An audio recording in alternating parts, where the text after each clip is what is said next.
आप सभी ने सवाल को सुना।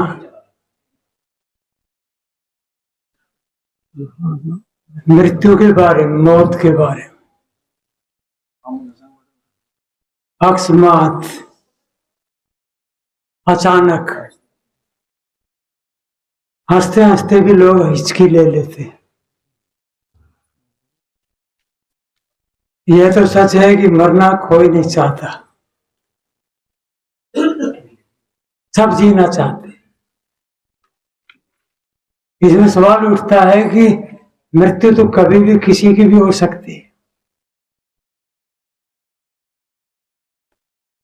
इसको ज्यादा घुमा फिरा के, ज्यादा टाइम लगा के कोई जरूरी नहीं। जब तक आपका प्रारब्ध शेष है, आप शरीर के साथ जुड़े रहोगे, और जब आपका प्रारब्ध अंत होगा तो ये लाश पड़ी रह जाती है, चेतन अलग हो जाता है। एक्सीडेंट से भी खाट पर पड़े बीमार के साथ भी, या हंसते खिलखिलाते व्यक्ति के साथ भी, प्रारब्ध का अंत हुए बिना काया का छुटकारा नहीं होता, कारण कोई भी हो। आपका उत्तर इतना ही है, जिसने सवाल किया है उसका अपना भोग है, वही तक का था।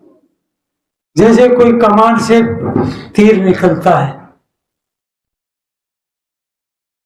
वो कितनी दूर चलेगा जब तक उसमें धक्का है, वेग, गति।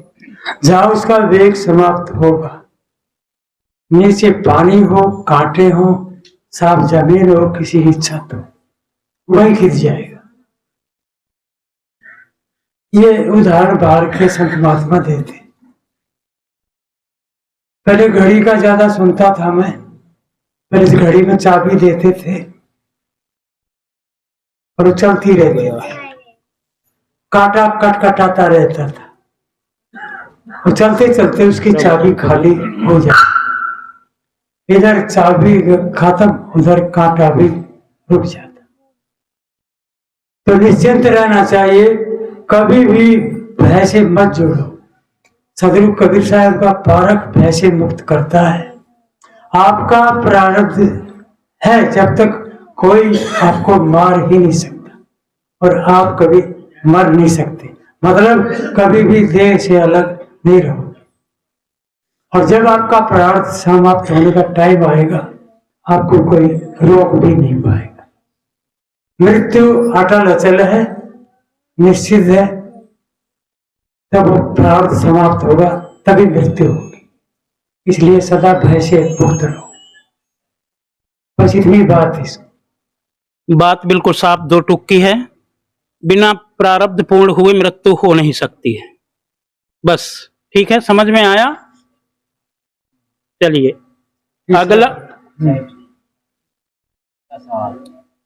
अगला प्रश्न है। गोवर्धन भाई ये परमार अहमदाबाद के हैं, परमार जी। संतों ने बताया अनुसार, कोई भाई क्या दूसरा उधर है, इसी से बोल रहा हूँ शाह जी।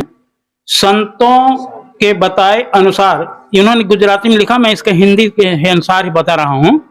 उन्होंने तो लिखा, संतों ने बताया अनुसार अदृश्य जीव अपने अदृश्य को, अध्यासी जीव, अच्छा अध्यासी जीव अपने अध्यास के बजाय से मनुष्य जन्म में आता है। तो मनुष्य ने प्रथम जन्म प्राप्त किया, वो कौन सा अध्यास था, बताने की कृपा करें। परम पूज्य श्री अमोही साहब जी से निवेदन करता हूं, वे इसका समाधान देंगे।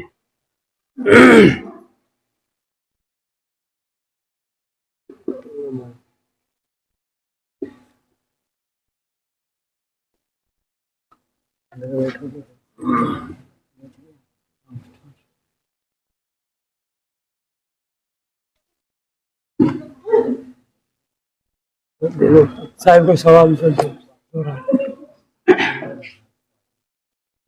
चश्मा लगा।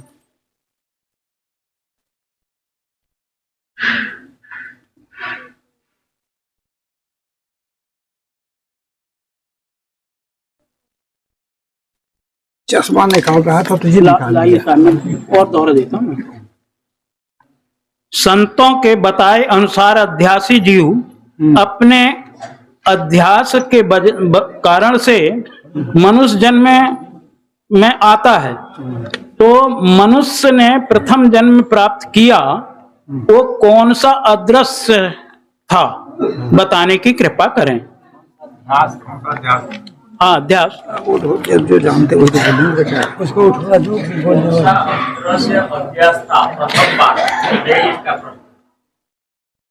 अध्यास नहीं था। जीव अपने कर्मों के संस्कार के अनुसार, इसके आवाज बढ़ाना साहब। जीव अपने कर्म संस्कारों के आधार पर चारों खानी में जाता है। कर्म संस्कार है वो, जैसे कर्म किया था उसके संस्कार होते हैं। तो सबसे पहले होता है सतोगुण,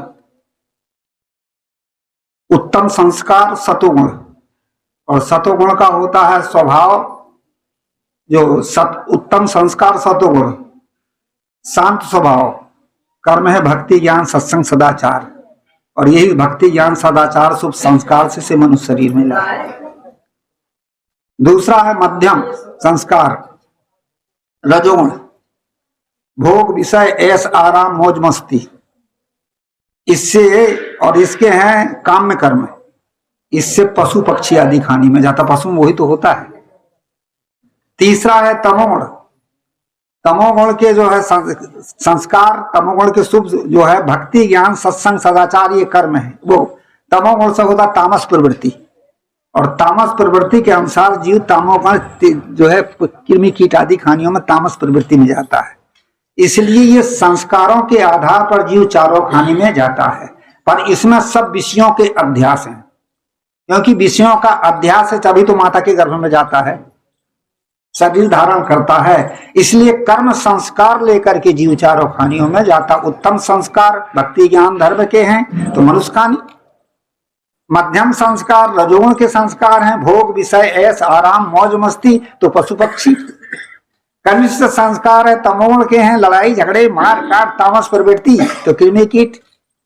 इसलिए कर्म संस्कार के अनुसार ये जीव चारों खाने में जाता है, और विषयों के अध्यास से माता के गर्भ में जाता है। जब चार खाने में जाएगा तो गर्भ में तो जाएगा ही जाएगा, और उसके अनुसार वो फिर कर्मों का फल भोगता है। अब हमें समझने में थोड़ा पता वो लगता है कि अध्यास से, अध्यास तो है ही है, विषयों का अध्यास है तभी तो शरीर धरा है। यदि विषयों का अध्यास ना होता तो शरीर धरता कैसे? पर वह संस्कार उत्तम मध्यम कनिष्ठ रजोगुण तमोगुण सत्वगुण, इसलिए इन संस्कारों से ये जो चारों खाने में जाता है। तो भक्ति ज्ञान सत्संग सदाचार के शुभ संस्कार से मनुष्य देह में आया है। बस समाधान हुआ। भाई कौन है? हाँ, गोवर्धन भाई खड़े होकर के बात। हाँ, सब इसमें ये बात ऐसी है, प्रथम जो मनुष्य जब जन्म हुआ, हाँ, वो कौन सा अध्यास था? तो वही तो बताया, प्रथम नहीं चारों खाने में जीव जाता है अनादि काल से। ये प्रथम मत कहो, चारों खाने में जीव अनादि काल से, पर कर्म भूमिका मनुष्य देह, कर्म भूमिका मनुष्य देह। इसलिए मनुष्य देह में जो आया भी तो भक्ति ज्ञान धर्म संस्कार से आया, भक्ति ज्ञान धर्म के शुभ संस्कार से। कहते बड़े भाग मानुष तन पावा, अब शब्द आया बड़ा भाग। अब वो कौन से बड़े भाग हैं? बड़े काम वही होता है जो अन्य प्राणी ना कर सकते। तो भक्ति ज्ञान सत्संग सदाचार शुभ संस्कार मनुष्य तो करता है, यही बड़े भाग हैं। ये मनुष्य के संस्कार है, भक्ति ज्ञान धर्म के संस्कार से मनुष्य देह में आया है। अब यहां से फिर वो कैसे संस्कार बनाता है, फिर वो चारों खानी में जाएगा। तो कर्म का शुरुआत, कर्म का जो रूप है तो मनुष्य देही तो कर्म भूमिका, वहीं से चारों खानी के संस्कार बनते हैं। हाँ जी, और ठीक है। अगला प्रश्न है भाई मांगीलाल जी सुठालिया, जिला राजगढ़ मध्य प्रदेश। आत्म स्थित एवं आत्म स्वरूप कैसे प्राप्त हो? ये मैं भूपेंद्र साहब जी से निवेदन करता हूँ, वे अपना निर्णय दें।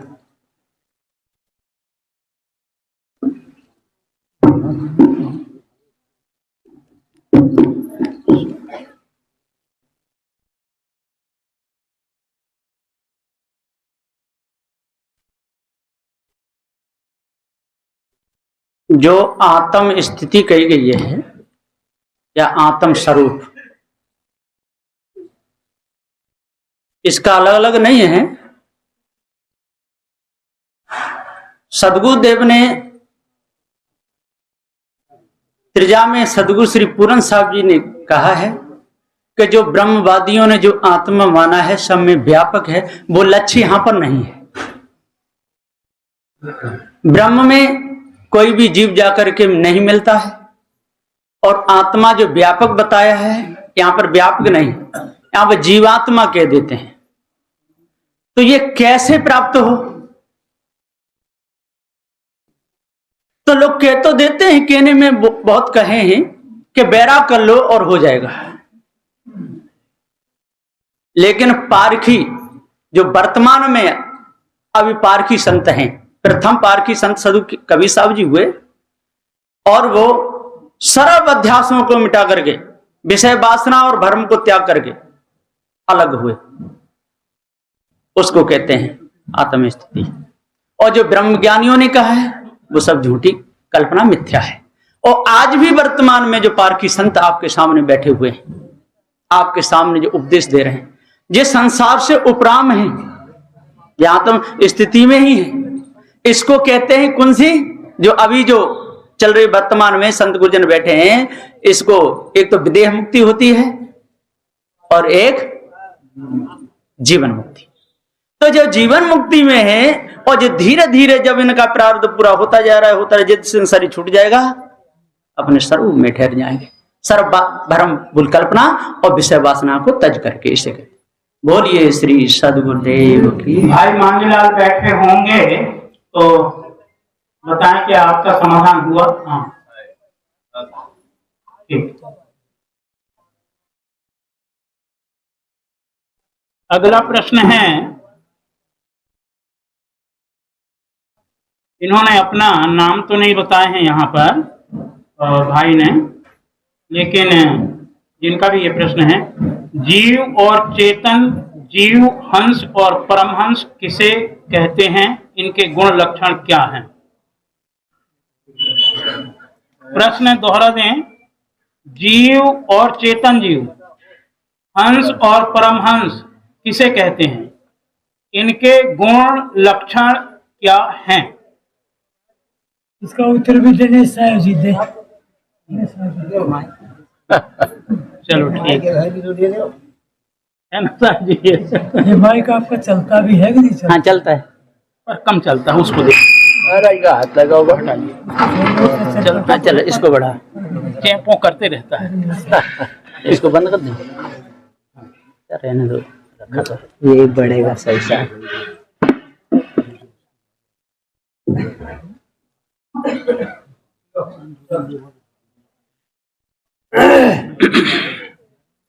जीव और चेतन जीव, यों तो प्राणी मात्र ही सभी जीव हैं,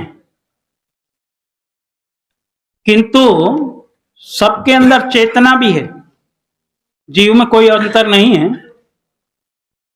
किंतु मानव एक ऐसा प्राणी है जो विवेकशील प्राणी है, इसलिए हंस भूमिका में होने के कारण से इसे चेतन जीव कहा जा सकता है। हंस और परमहंस, ये परमहंस शब्द तो वेदांतियों का है, हमारे यहाँ परमहंस शब्द है ही नहीं। और हंस की परिव्याख्या कुछ ही देर पहले हो चुकी है परम पूज्य साहिब जी के द्वारा। इसलिए परमहंस जो माना है एक अवस्था, वो अवस्था परमहंस अवस्था तो मैं नहीं कह पाऊंगा, बल्कि मैं ये कहूंगा कि वो एक नादानी अवस्था है। परमहंस अवस्था नहीं है, वो एक नादानी अवस्था, जो अवस्था बताई गई है वो एक नादानी अवस्था है। इसलिए परमहंस, हंस तक तो ठीक है, पारक सिद्धांत हंस तक तो स्वीकार करता है, लेकिन परमहंस कोई अवस्था नहीं। इसलिए परमहंस के गुण लक्षण धर्म जो बताए हैं लोगों ने, कि जो कुछ भी उनको भोगे इंद्री की त्यागे इंद्री, मोह को लगे न रंचक रोग, मैं इंद्री नहीं मम इंद्री नहीं, मैं तो कुटस्थ सदा आनंद। सदगुरु श्री पूरण साहिब जी ने निर्णय सार में कहा है, ऐसे लक्षण परमहंस के बतलाए गए हैं जो मैं बिल्कुल एक अज्ञान का लक्षण समझता हूं, वो कोई परमहंस का लक्षण नहीं है। किनका प्रश्न है भाई? नाम तो लिखे नहीं है, शायद मैं समझता हूं। हाँ, आपका समाधान हुआ? चलो।